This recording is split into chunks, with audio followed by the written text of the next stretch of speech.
గోదావరి జిల్లా అలాగే పి సాంబశివరావు గారు ఈ కమిటీకి గౌరవ సలహాదారులుగా ఉన్నారు.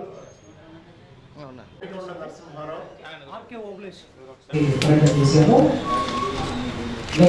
నెల 22న గుంటూరు జిల్లాలో సమావేశం జరిగింది.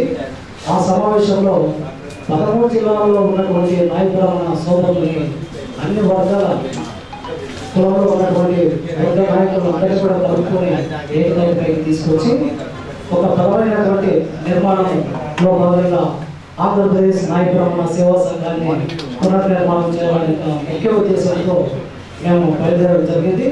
దాంట్లో ఆ కార్యక్రమంలో భాగంగానే ఈరోజు విశాఖ జిల్లాకు వచ్చాము. మరి ఇక్కడ కూడా అందరితో కూడా సంప్రదించి అందరి నాయకులు కూడా కలవడం జరిగింది. మరి అక్టోబర్లో జరిగే ఆంధ్రప్రదేశ్ నాయకుల సేవా సంఘం రాష్ట్ర కమిటీ ఎంపికకు నాయకుల సోదరులందరూ కూడా సంసిద్ధంగా ఉండాలని చెప్పి కోరుతూ ఆ రోజు రాష్ట్ర కమిటీ ఎన్నిక కూడా ఒక బ్యాలెట్ సిస్టంతో పబ్లిక్ ఎలక్షన్స్ ద్వారా రాష్ట్ర కమిటీని ఎన్నిక చేయడం జరుగుతుంది. కాబట్టి ఆ సమావేశానికి 13 జిల్లాల నుంచి అందరూ కూడా నాయకుల సోదరులు తరలి రావాలని చెప్పి మేము మనస్ఫూర్తిగా కోరుతూ